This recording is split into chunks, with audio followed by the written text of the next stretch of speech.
Good afternoon. So a little bit different topic than we've had before, and maybe looking at the more practical side of things. So as it was mentioned, we'll talk about hazardous cultural heritage, which also is crossing borders. So few examples which we are going to discuss. What is the cultural heritage underwater? Why it can be dangerous? So a little bit about the legislation as well. So they might be a little bit boring, but it's also important. And then we're looking at one specific case, which is in the Estonian waters. So here we have a nice blue water from Micronesia. This is a Chugi Lagoon, where I've been studying environmentally hazardous wrecks a few months ago. So it started to leak fuel from one of the wrecks, and the top is from Narva Bay, from a wreck. 5 or 6 years ago, there was a leak. So, but we'll get to this a little bit later.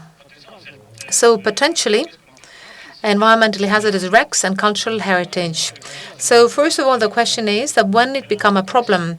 So we have two aspects here. So the first origin of the problem is the moment when liquid fuels were used for ships' engines. So early 20th century, First World War. And the second date is then when the problem or the fuel which sinks with the vessels, which might become a pollution, was acknowledged. Okay, that's has been discussed briefly already in the 70s, not here, but across the world. But in reality, this problem has come up over the last 10 years or so. So I've been working on the same topic about last 10 years or so.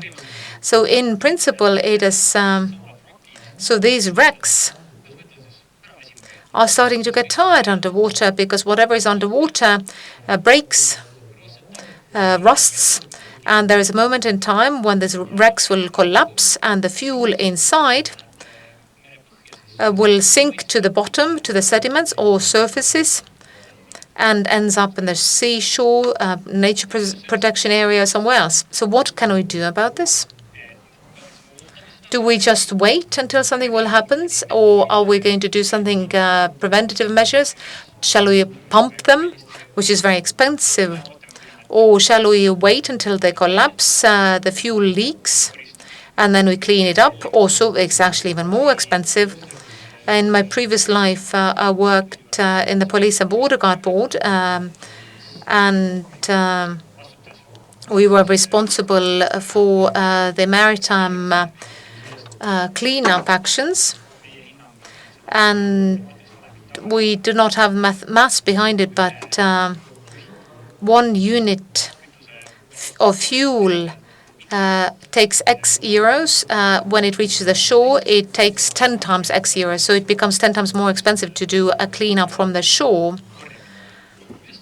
So in addition to the fuel is ugly and everything, we don't want to go to the sea then. But what are the other impacts? As you can see on the picture here, you recall years ago that we had a pollution in the West Country where there were a lot of dead birds, but the birds are not the only ones who suffer. So in addition to the birds, all sorts of marine life,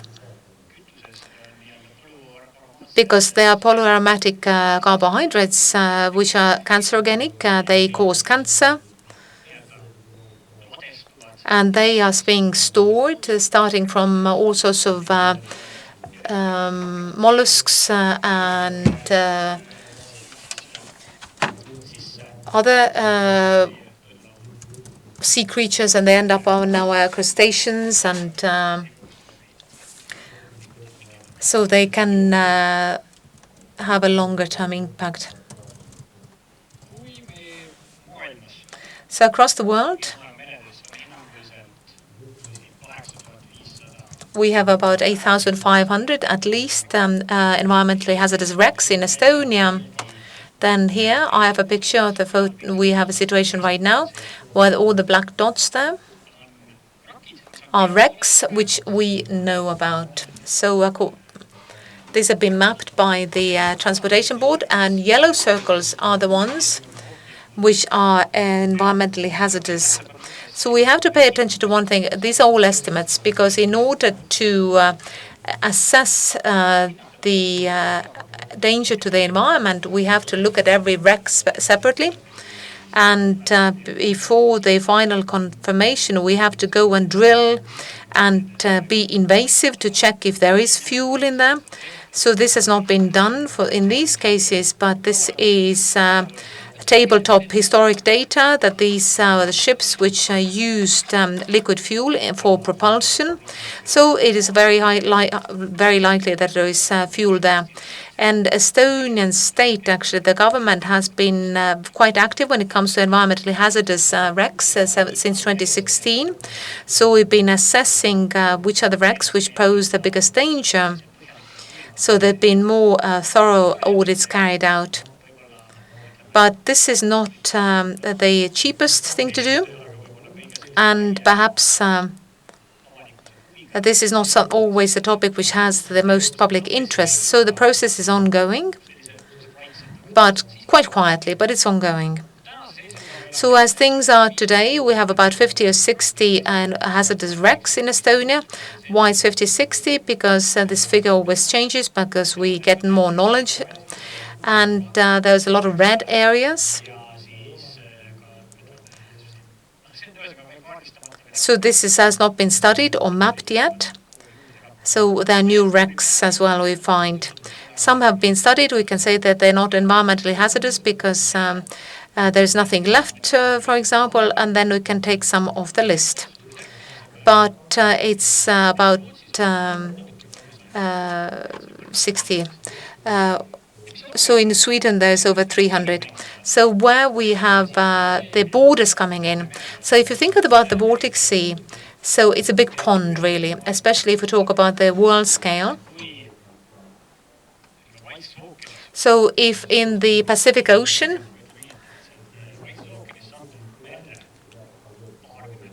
we have about 20 or 50 tons of oil leaking into the ocean, it's bad. We know that people are not happy about it, so there's been noise, but the nature sort of figures it out, it disappears. But in the Baltic Sea, that will be a disaster. Because the Baltic Sea, the water exchange for all of the water to change in the Baltic Sea, it takes about 30 years. So whatever is in the water will be floating around about 30 years before we can get rid of it.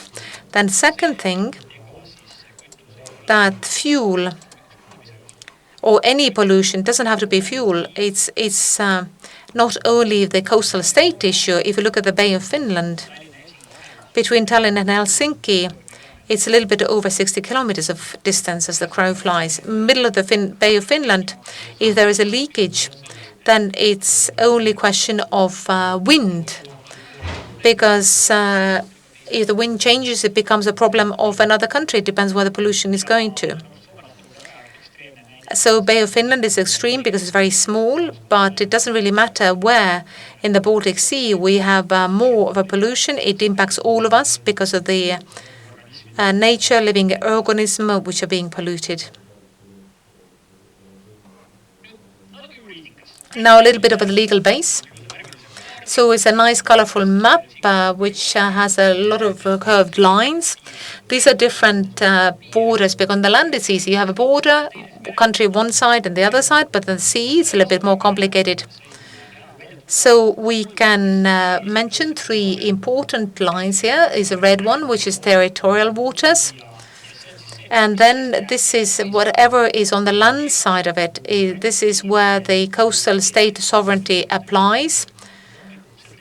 So the coastal state can do whatever they want. Now, from there to the border of the territorial water, which is blue. So this is the territory of that state, including all the blue line. But they don't have, this country doesn't have full sovereignty because a certain international law applies. We have the peaceful passing through, although this is the territory of this country. But now if we go to the green, which is the economic zone, it's our area of responsibility. We have certain rights there. But these are economic rights. We have the right to use water resources, fishing, research of the sea bottom, mining, drilling, and so forth. Now, shipping from the times immemorial has always been international. The Baltic Sea, as long as we know, has been a very important trade route. Wars have been held. And in principle, we know lots of ships have sunk here, and we don't even know how many. Doesn't even matter. But the ship usually sinks in somebody else's waters. So they could sink in any country's waters, and that means the question is, who owns this vessel? If is it trade, or there's old vessels, then it's archaeological interest. But if it is military vessel or vessel carrying out duties of the state owned by the government or by the state, so after the ship has sunk, does it still belong to this government? So this is we do not have 100% consensus here, how it's exactly regulated. So who takes responsibility for this vessel? So if the military vessel sinks in Estonian waters, so is it a flag country or somebody else? And can the coastal state do something about this wreck? UN maritime law says that the coastal states have certain rights and obligations to protect the cultural heritage in the waters, but it's rather vague as a right. But at the same time, they cannot really carry out activities or restrict activities which are linked to economic activities. You can restrict some, like prohibit fishing or drilling or cabling, but otherwise not much. So this is food for thought. So I cannot offer a solution because this discussion is way above my pay grade. This is for the governments and lawyers to discuss, but in principle, who is responsible is not very clear. But now let's get to the specific case. So HMS Cassandra, which is a state-owned vessel, belongs to the UK. In Estonia, it's under heritage protection. It's in economic zone, so not in our territorial waters. Then, in addition, it's a grave site. It's not a military grave, probably, because that would need a specific decision. And also, it's potentially environmentally hazardous wreck, potentially, in a way, because we know it's already environmentally hazardous. We already know that. Quick background. First two dates, we know why it's important, but especially what is important, looking at the third point here, that Estonia requested assistance from the UK on the 19th of November due to the potential Soviet-Russia attack. Now, if you think about the situation in Ukraine and the decision-making process and activities, then in essence, the UK decided within 2 days to send the military vessel escadrille. So the decision was made. The vessels were compiled, and then when Narva was attacked by the Red Army, this fleet already was ready and prepared in Copenhagen. And it's not only a couple of boats. There are 27 vessels, 5 class light cruisers, HMS Cassandra included, 9 destroyers, 7 minesweepers, and then different assistants. So Cassandra was not small, 137 meters long. This is what it looked like. If you can see it on the photo, there was even a plane. So what happened? On the 26th of November, They left UK for Copenhagen, which was the headquarters, because First World War had just ended. And the sailors were not very happy because they went home and then they're being sent out somewhere to do something which they defend a country they could not really find, but orders were orders. So, and the Baltic Sea was full of mines from the First World War that the Brits had maps provided by the Germans, which showed the red line you had to follow, which was a safe shipping line.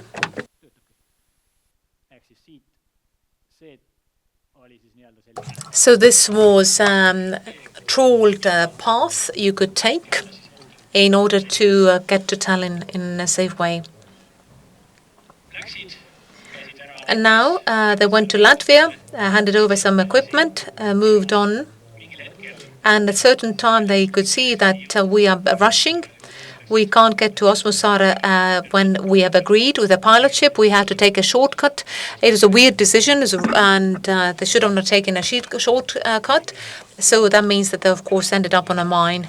And poor Cassandra sank. 11 sailors died. 10 in the boiler house where there was aluminium exploded, and 1 sailor fell overboard during evacuation. What is important to note that this was not the only loss in our independence war.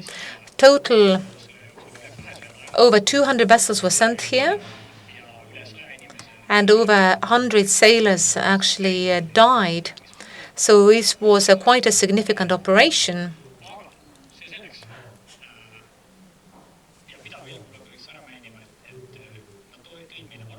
They brought us supplies. They participated actively in military activities, bombing the hostile position from the sea. And many historians have said, Laidoner wrote that without the help of the Brits, perhaps we would have not been able to win our war for independence.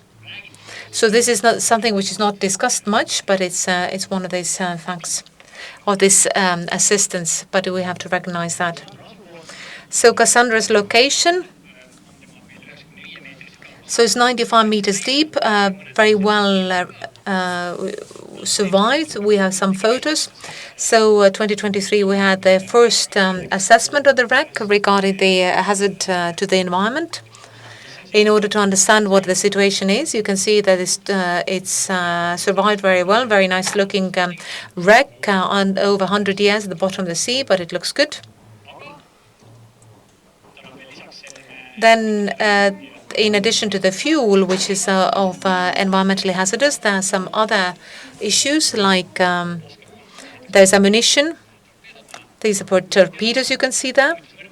And also we have the ghost nets, which are the fishing trawls which are stuck on the wreck. So these are the fishing nets which are still catching fish underneath them.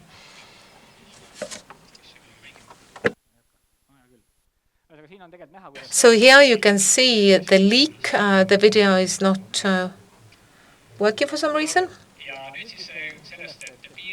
So cross-border cooperation now. 2021, there was a conference where we online, where the Brits said that yes, they consider this vessel still belong to them, and then I thought that we also have a potentially hazardous wreck. So I contacted the Ministry of Defense, started working on it, and last year the Brits came here and they carried out a large-scale study on this wreck, and based on that we got a good overview of this entire situation. So here we can see the echo sound image of the you can see it's on the starboard, and 3D model as well, so we can get a good overview. And from the point of view of history, it was good that this wreck today has been frozen in 3D model. So even if it collapses, that means that we have a model for the future generations as well. So the Brits said that they will come and take a look. So what do we do with this information now? So here, based on the models, we can now assess. So we can match it with the blueprints, and we can find out what kind of bunkers have been damaged, which ones are whole, because we don't know how much fuel is there. So it could be different places on the vessel, but in principle, we can get an understanding how much fuel is on board. And now, if we're looking at our study, the 2023, 600, 700 tons of fuel should be on board. So the British study reached the same conclusion. So we can say that we figured it out quite well. So you can see where these figures are coming from. So we don't have the logbook of Cassandra, but we have the sister vessels logbooks, which we knew roughly how much fuel was on board when the ship sank. So this is the information I have. So environmentally hazardous wrecks are not the problem only of the coastal states, because they are cross-border problems. Then cooperation is possible, as you can see, but we always have to remember that it's not a question of whether something will happen, it's a question of when will it happen. Thank you.